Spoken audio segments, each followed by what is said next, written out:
I have such a special treat for you on the podcast today. I'm going to be talking with my son, Caleb, about the 40-day flip phone challenge that we did a couple months ago. If you get my newsletter, you might remember that we ditched our iPhones and went to Nokia flip phones. It was an eye-opening experience that we can't wait to share with you. When I invited Caleb onto the podcast, I asked him to send me a bio. He basically sent me a note that said, I'm just a regular dude. So I went ahead and wrote this bio for him. By the way, it's all true. Caleb Whiting is a college student at Moody Bible Institute who loves to take on challenges, especially in the great outdoors. Some of his adventures include backpacking through Europe, road tripping through North America, including Canada, the United States, and Mexico, working at a salmon plant in Alaska, serving rock climbers in the Patagonia Mountains of Argentina, hitchhiking across the United States from ocean to ocean, riding motorcycles to remote villages in Madagascar to share the gospel, and hiking the equivalent of one of the 7 summits in his college dorm to raise money for Israelis affected by the war. He called it the Conquer Colby Challenge. He climbed 56,200 stairs, went a distance of 26.2 miles, and climbed for 13 and a half hours. Caleb's zest for life and adventurous spirit are rivaled only by his love for people and his heart to serve. Hi, friend. You're listening to Find Hope Here. I'm your host, Teresa Whiting, author, speaker, ministry leader, friend, and fellow struggler. This is a podcast about the messy, complicated, painful parts of life, but also the beautiful, joy-filled hope that Jesus promises. Each week, we dig deep into God's Word together and talk about how His truth impacts our everyday lives. I'm not going to ask you to sit with me and have coffee because I seem to have my best conversations while I'm just doing life. So I'd love to hang out with you as you walk or fold laundry or drive to work. You're invited to join me in pursuing the hope God promises. No matter where you are or where you've been, I pray you always find hope here. Let's jump into today's episode. Well, friends, I am introducing you to Caleb Whiting. I'm so excited and I'm honored to have him on the podcast. So, Caleb, welcome. And why don't you tell the listeners a little bit about yourself? I could talk about you for a long time, but I'm going to let you introduce yourself. Well, thank you, Mom. It's an honor to be here. I love what you do, and so it's awesome to be here today. Yes, I'm Caleb. I am currently a college student, first semester senior, so in my last year at Moody Bible Institute up in Chicago. I I don't think I have senioritis too bad, but I'm definitely not going to be disappointed when it's time to graduate. I tend to be kind of restless and like to move from place to place, but the more that I've been here at college, the better it's gotten. So I'm just here to learn about the Bible, learn about theology. I want to have a solid foundation so I can know the Lord well and know how to study His Word through the rest of my life, wherever I end up going. I love adventure. I like challenges. I want to do something that's involved with serving people afterwards. So interested in disaster relief, that sort of thing. But we're just taking things one step at a time right now. Tell us about your summer internship that's coming up. Yeah. So I have a summer internship with Samaritan's Purse. I'll be based out of North Carolina, working with their North American Ministries team, which I'm really looking forward to. I think that will be a great opportunity just to kind of get to know the organization, see how they do things from the inside. And I love how they bring the gospel and they also bring aid and relief to people that are hurting. So I'm really excited to get involved with them and see where that goes. Yeah. I'm excited that's working out for you. So we're here today to talk about the flip phone challenge that you and I did. Yes. So let's talk about what led to the challenge and why in the world would you, as a college student, want to use a flip phone as opposed to a smartphone? Yeah. Well, as I'm sure you remember, we had about a 3 hour conversation one night where we were just, I guess, kind of ranting going on about our culture and how connected we are to our phones. And not just people out there, but how connected we are to our phones and Hmm. technology and how dependent we are on it.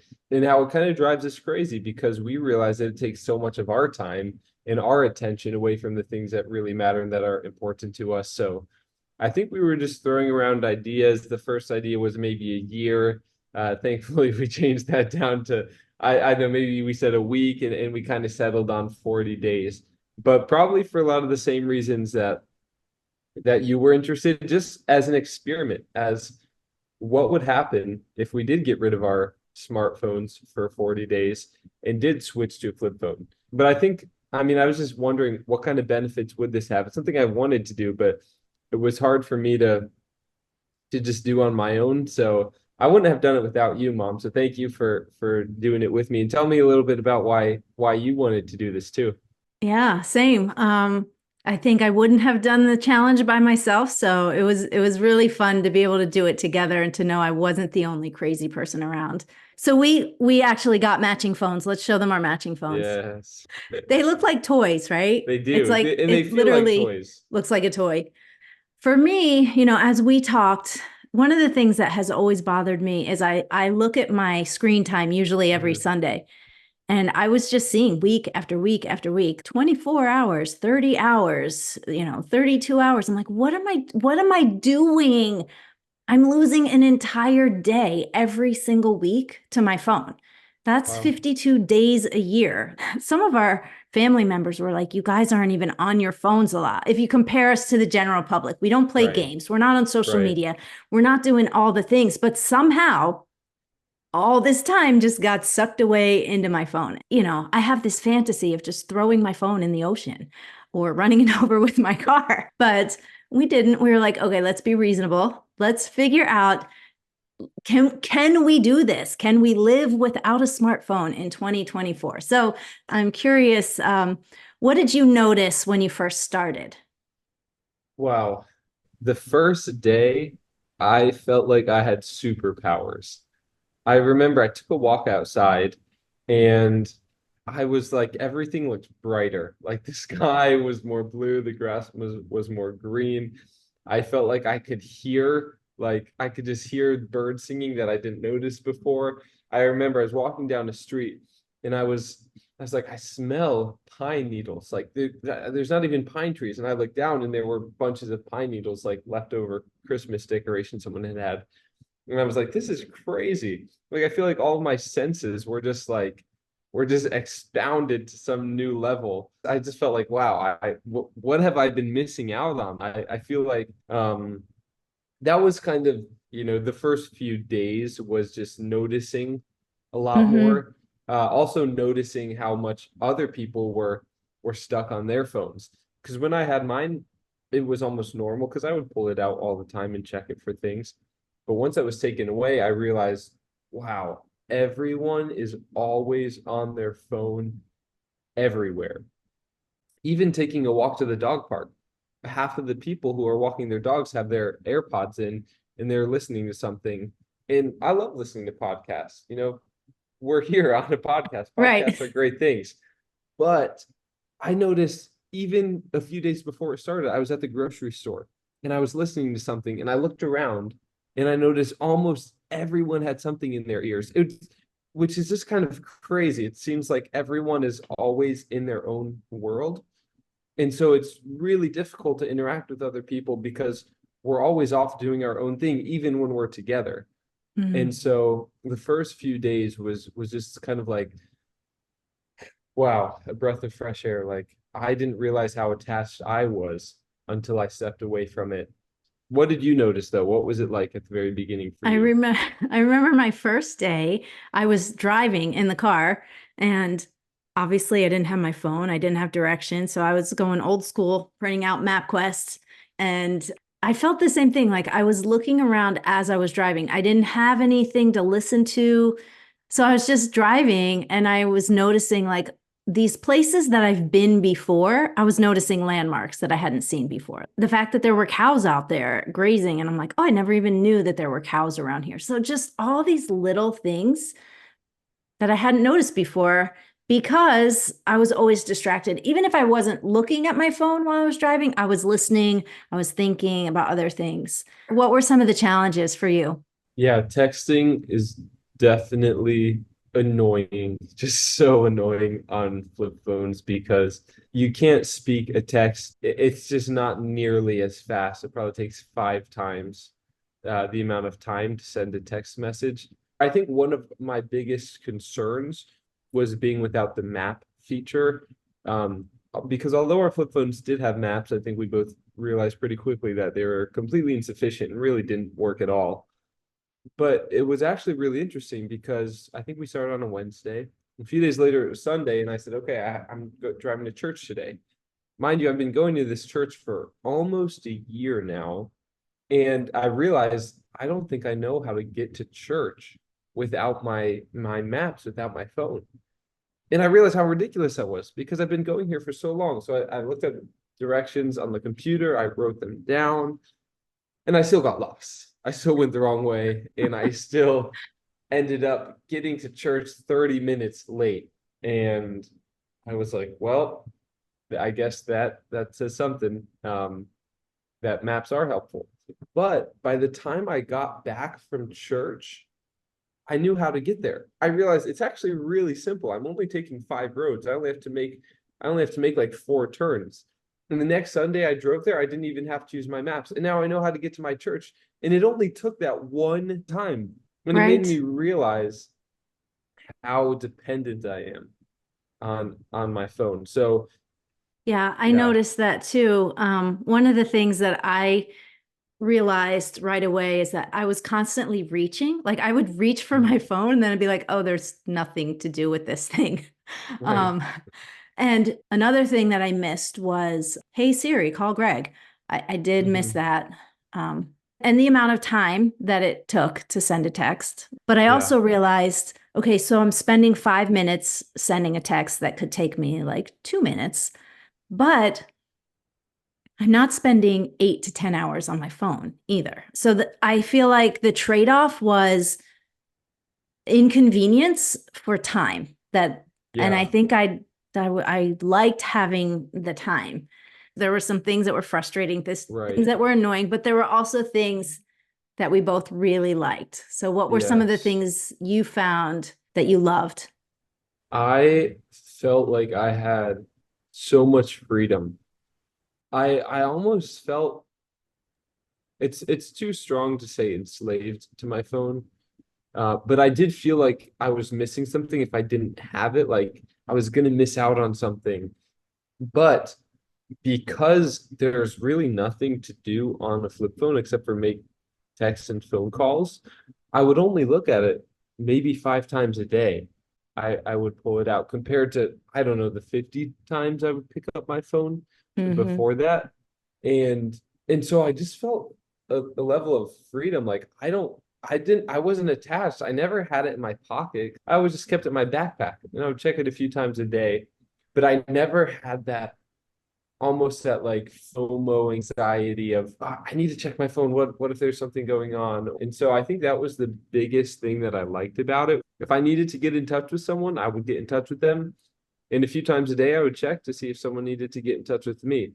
It definitely, on some level, even if it was a small level, lowered the amount of stress and anxiety that I felt day to day. And I can't lie, I also enjoyed the conversations it would open up with people, as I'm sure you realize, a lot of people react in really interesting ways when they see someone on the flip phone. It's like they're looking at like a dinosaur walk through town. You know, Yeah. it's just so unusual to them. And so that opens up just opportunities to have conversations and challenge other people and talk about these things. What was it for you that you liked the most? For me, I noticed like this white space that hadn't been there before. Hmm. Because when I had my iPhone, it was just with me all the time. I would go on a walk and I'd be listening to a book or a podcast or talking to somebody. I would take it with me in the car. I would take it with me in the bathroom. I mean, we all do, Yeah. right? So let's Yeah. just not pretend that we don't. It was just like always input, input, input. Hmm. And when that stopped, I felt like my creative juices started to flow again. Like I started thinking about things I want to write, things I want to talk about it. I felt like my brain could breathe. I don't know if that makes sense, but like with the constant input, it just is overwhelming. It's overwhelming to my nervous system. And without this constant input, I was like, oh, I have a brain. Like I can think again. I can look around. I would notice things. I would go on more walks and just feel that freedom that you said. And you use the word stress and anxiety.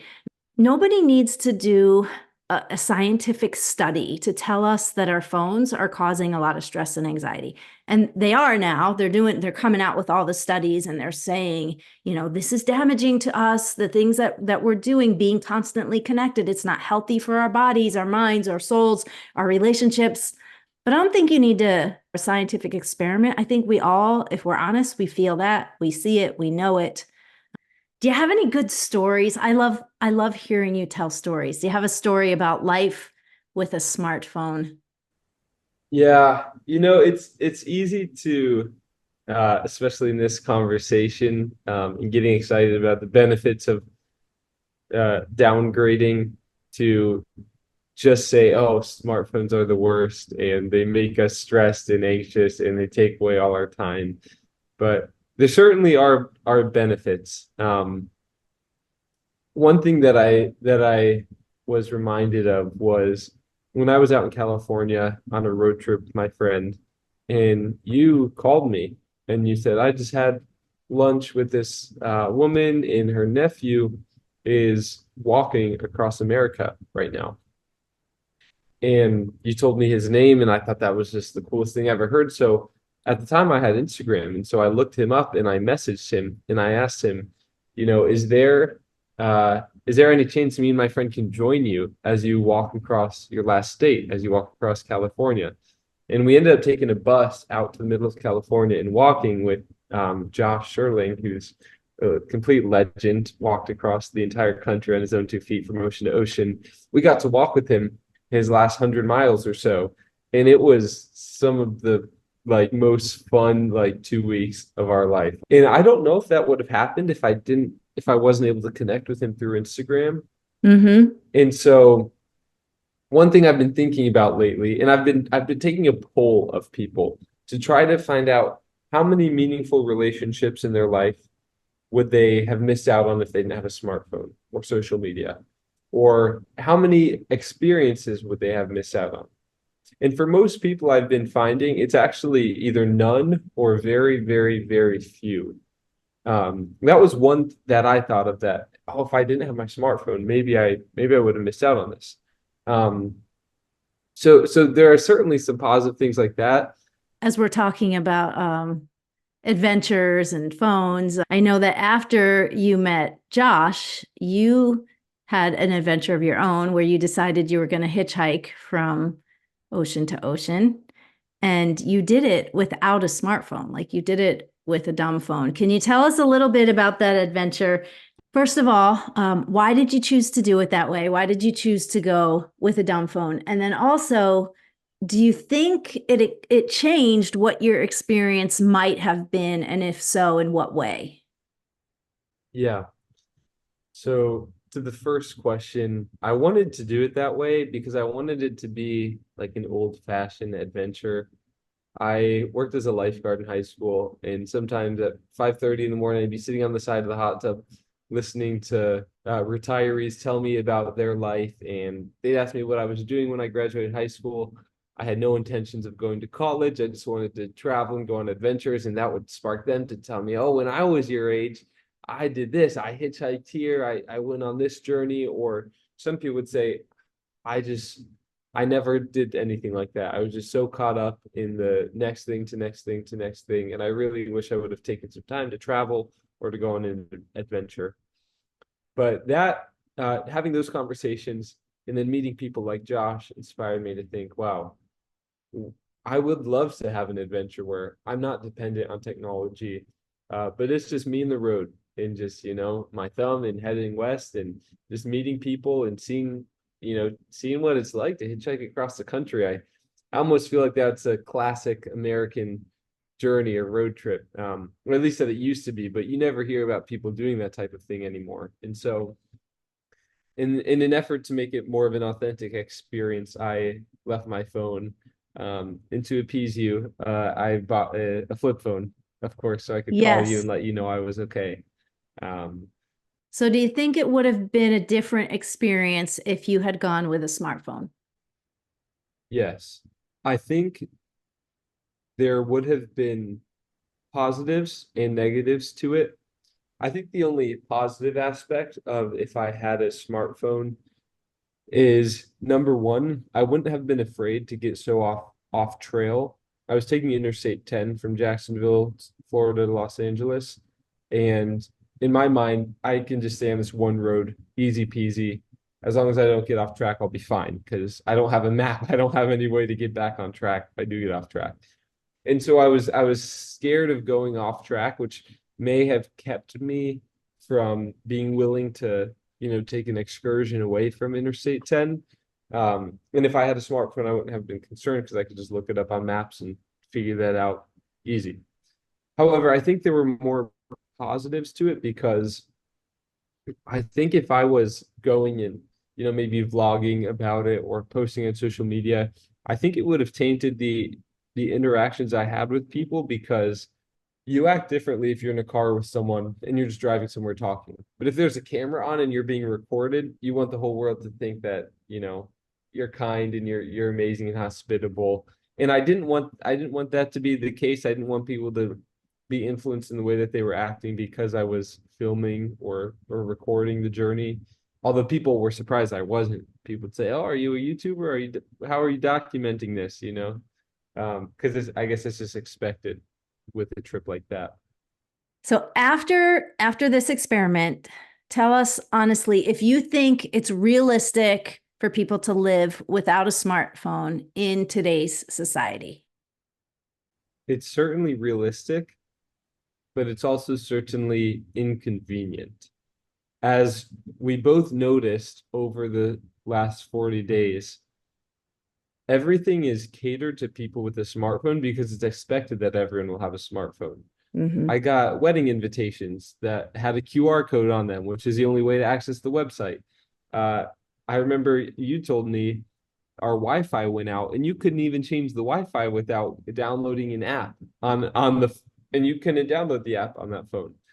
And Mm-hmm. so, yes, it's possible, and plausible to live in today's world and culture without a smartphone. And you just have to realize you're giving some things up automatically with that. And then you have to weigh, okay, well, what am I gaining? I'm losing some things, sure, I'm losing some conveniences, but what am I gaining instead?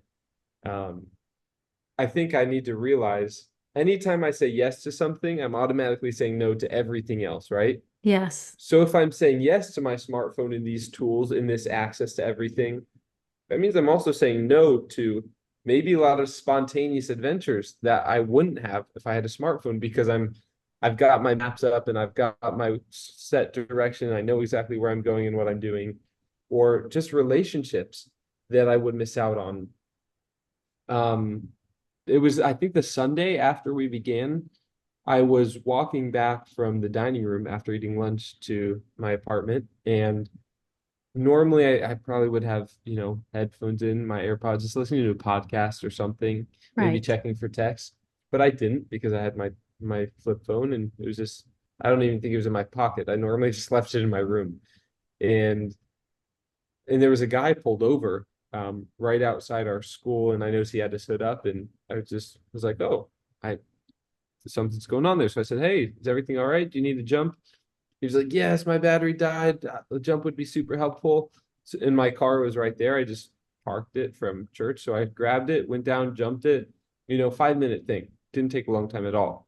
But for him, it was a huge deal because he was going to be late for work. He was going to get in trouble. And I realized, wow, that made a big impact in his day. And it made me feel awesome too for being able to help someone. And he was super enthusiastic and encouraging too. And I realized I think I would have missed out on that if I Mm, had my smartphone. Not intentionally, not maliciously, but I think I just like you said, that white space of just being aware of what's going on and having time to think and notice things. yeah. So much of that is taken away and is gone with the smartphone, and we don't realize it until we step away. Yeah. So now that we've gone back, and now that I have my iPhone again, I'm realizing even with just the simple tools on my phone, it affects my relationships with other things, like my computer. I never like binge watched YouTube or a show or wasted all this time when I was on my dumb phone with this challenge because my brain wasn't working that way. I wasn't looking to other things for distraction. It forced me to use that white space that we were talking about and actually think about some issues in my life that I've been kind of ignoring or pushing to the side. And so that was another challenge, was actually having to be faced with, okay, I'm not just going to blot out the thoughts that are coming to my mind right now with the distraction, with the song, with the podcast, with the text. Actually, there's something that I need to work through here with this different personal issues in my life. Um, and so while it's while I've gone back, I've realized I'm just spiraling again. And again, it's not as dramatic as other people, right? My screen time isn't crazy. I'm not on all of these social medias for a long time, but I still notice that it affects me a lot in a negative way. Mm, And so I'm trying to build up the courage to say, okay, this isn't just an experiment, but this is what I need to do for just for the health of my life. And just because I think this is the right path for me for right now. Doesn't mean it's forever, it doesn't mean it's for everyone. But this challenge has been super helpful in opening my eyes to the benefits of living with the dumb phone and without a smartphone. Um, and now I think I just need some encouragement to make the jump and to stick with hmm. it because I do think this is right for me. Coming to the end of it, switching back, what has it been like for you? What are some of your observations moving forward? Just noticing this last week, how have things been shifting in your mind in relationship to the challenge, to what it's like to be back on your phone now, and for what things are going to be like moving forward? Okay, so I think one of the things I wanted to mention before I talk about coming to the end of the challenge, one thing I noticed was I deal with a lot of anxiety. Like I'm always feeling overwhelmed and like, oh, it's a million things bouncing around in my head. I thought that getting rid of my iPhone would solve that, and it didn't. So there was a part of me that's like, well, you might as well just have an iPhone because you're going to be overwhelmed no matter what. That's just who you are. It's in your head. But then there was another part of me that was like, okay, so obviously it's not my phone that is causing me anxiety, but I will say it contributes to it. And the fact that I was without a smartphone and I was still dealing with that gave me, like you said, like things to work through. Like, huh, okay, so this isn't attached to, it's not attached to social media, it's not attached to having a phone. It's actually something that comes up in me no matter what is going on in my life. So that was interesting. It was something for me to think through. Um, but then coming back to it, what I have noticed there is like this subconscious pull towards it. But Hmm. I loved what you said about every yes is a no and every no is a yes. You know, we talked about missing out. Everybody's afraid of missing out, missing out, missing out. I'm afraid that I'm going to miss out on the life that's in front of me if my face is behind a screen. Like Hmm. that's a bigger fear for me than missing out on what's going on my phone. Like I don't want to miss life. I don't want to miss the Yeah. people. I don't want to miss the facial expressions or the tone of voice or the body language because I'm not looking at people. There is a fear of missing out, but maybe we're afraid of missing the wrong stuff. I don't know. And Hmm. I'm talking to myself. I'm not like preaching to all you people out there. Right. I'm really and truly I'm talking to myself. And you know, you mentioned a couple times social media, but tell me about your decision because you're a college student and you're not on social media. What made you decide not to be on social media? I think we all know that social media is bad for us. Um, it's interesting that almost anyone you talk to, if I say to them, should I get social media?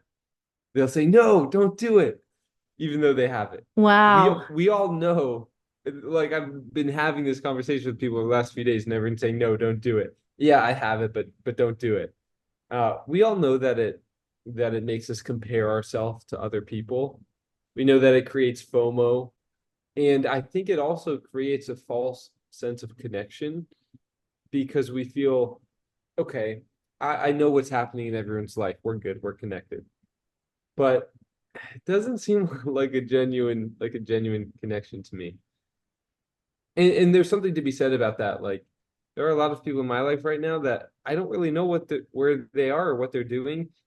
And of course, they're not everyone is someone that's close enough to you that you're going to have their phone number and call them every now and then. And Right. so, yeah, that's the negative side of not having social media is I just I don't know what's happening with a lot of people. Um, but also in today's day and age, I think that's probably a good thing because with the news and social media, we all know what's happening all around the world all the time. And we are pressured to feel like we need to have an opinion about everything that's happening all the time. And one thing that we've talked about in the past is we're just not created to contain so much and have so much knowledge about what's happening everywhere. It stresses us out and we can't do something about everything. And so maybe that's a positive of not having social media. But the biggest thing for me is it just makes me it furthers the temptation to be self-centered and to put myself on a pedestal. Because for me, I feel like that's what Instagram is. It's a platform. I put my picture there. I put a bio about myself so that people can see me. And then I post things about myself. And the temptation is too strong for me to try to make myself look a certain way in people's eyes. And for a long time, I've wanted it to be a platform where I can inspire people, maybe to go on adventures or do challenges, or maybe I can raise awareness or raise money for good causes out there. Because I like that kind of thing. There are lots of causes out there that I want to get people excited about that I would love to raise money for. And I want to inspire people to, travel more or adventure more or do these good things. But my default is just this is about me. This is my platform. And I don't think that's healthy for me. Some people can probably do it very well, but I can't. And so I just had to decide, okay, I'm not going to be on social media. The relationships in my life are going to be relationships that are in person. And if I really want to know how someone's doing, I can get their phone number and I can call them. But social media is just too big of a temptation to make my life about myself. And that's already a temptation not having social media. So I don't want to further that through Mm, social media. yeah. Yeah. But I feel that you have come to a really healthy, to have a healthy relationship with social media, where I can think back a few years ago, when you were constantly in turmoil about should I delete Facebook? Should I keep it? But that doesn't seem to be a problem for you anymore. What has your journey been like, and how did you get to where you are now?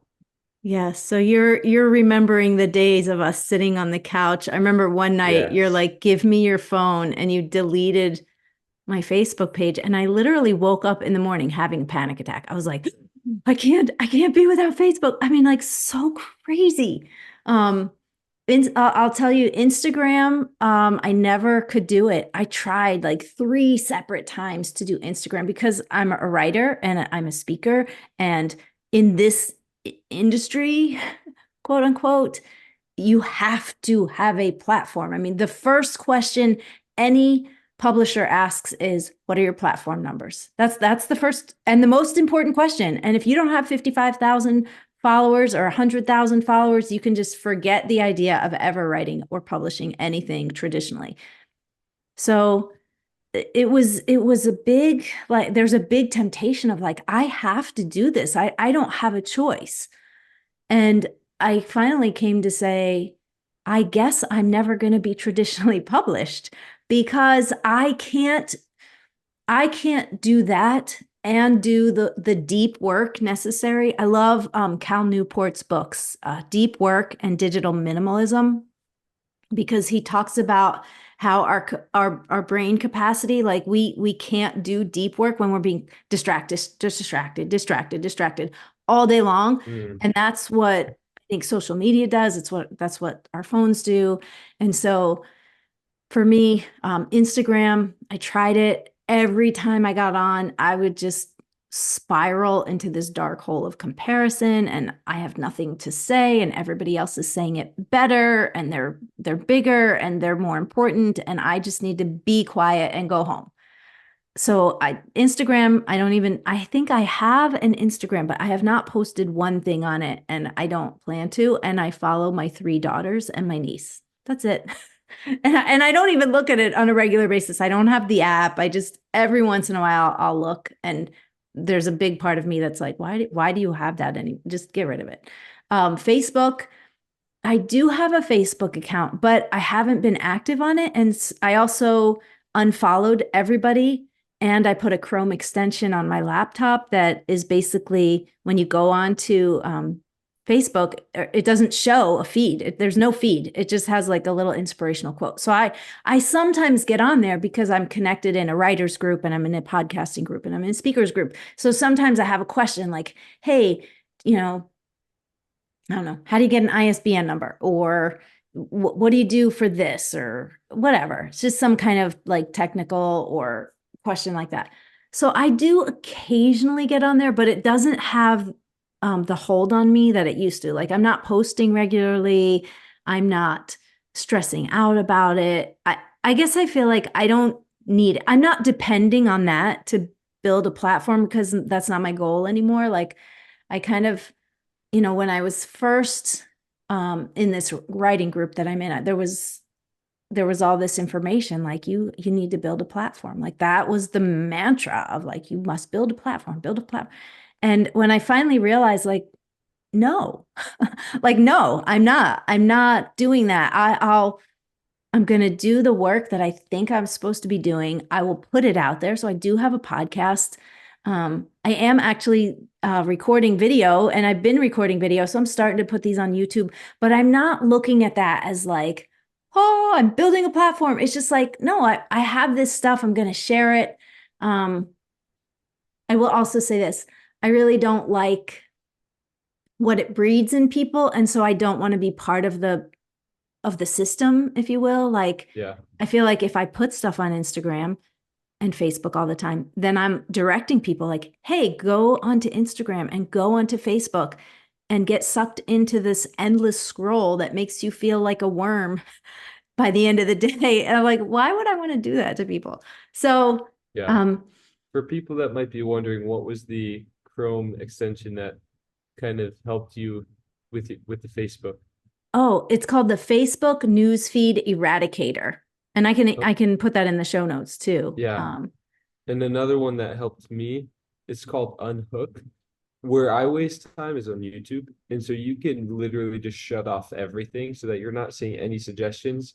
If you go to YouTube, you can only find something by searching for it. So that's another Oh, tool that might good. help people.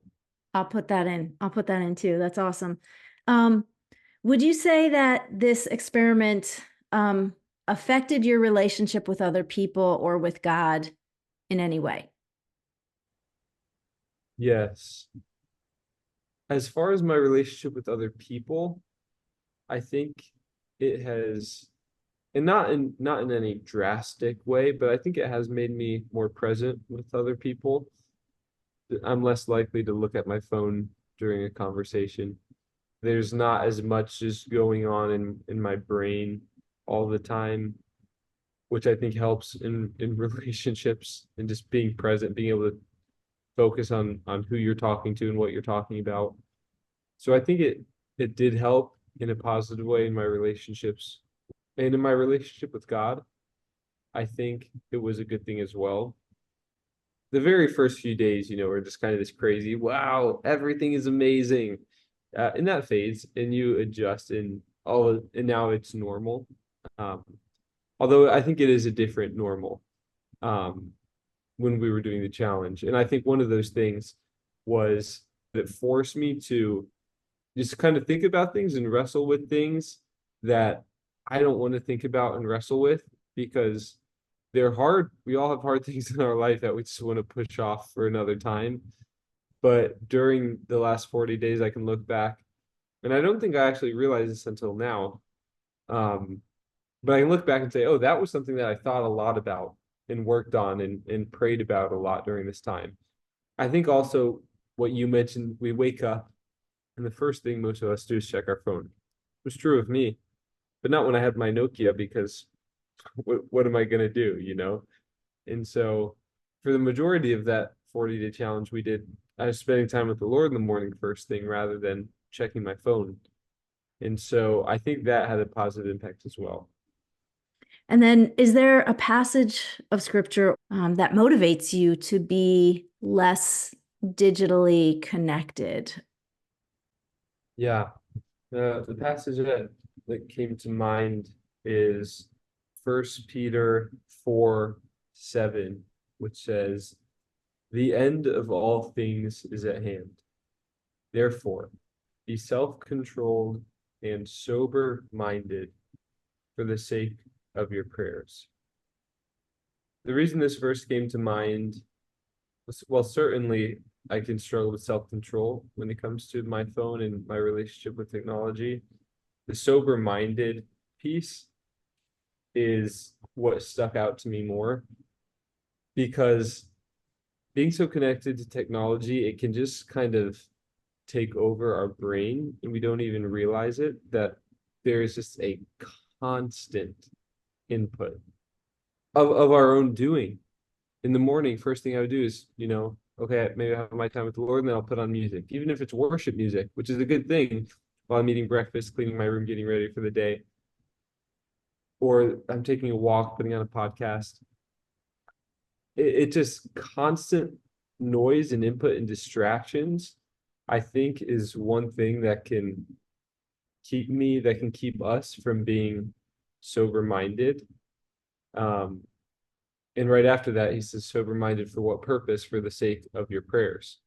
You mentioned that you were praying more during the last 40 days because what else are you going to do when you're walking somewhere or driving somewhere?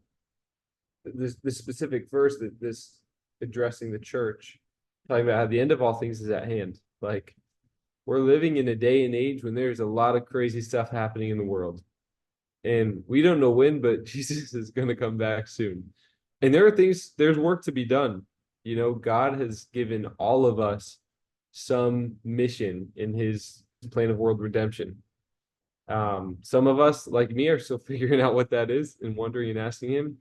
And if we're always distracted and our brains are foggy because of technology, I think that's one thing that keeps us from being sober-minded for the sake of our prayers and focusing on maybe some things that God has for us we might miss out on. Maybe we could be more sober-minded. I think speaking for myself, I think I was more, and I think through this challenge I'm recognizing I'm more sober-minded when I don't have my smartphone. And if that means that allows me a clearer, better relationship with God in some way, then it's worth it. Then why would I trade that for anything? Yeah. Oh, that's good. The passage that comes to my mind is Psalm 90:12. So teach us to number our days that we may gain a heart of wisdom or present a heart of wisdom. And earlier in Psalm 90, it talks about how our life is short, 70 years, maybe 80, and they're soon gone and we fly away. And it's like we have this little span of time on the earth.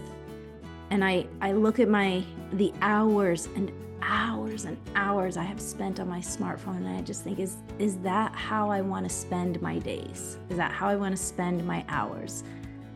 Well, Caleb, we are out of time. This has been so awesome. I just want to thank you for being here. Thanks for being my guest. Thanks for doing this experiment with me. And I would love for us to check back in, even in a few months and see what are we doing? Where are we at?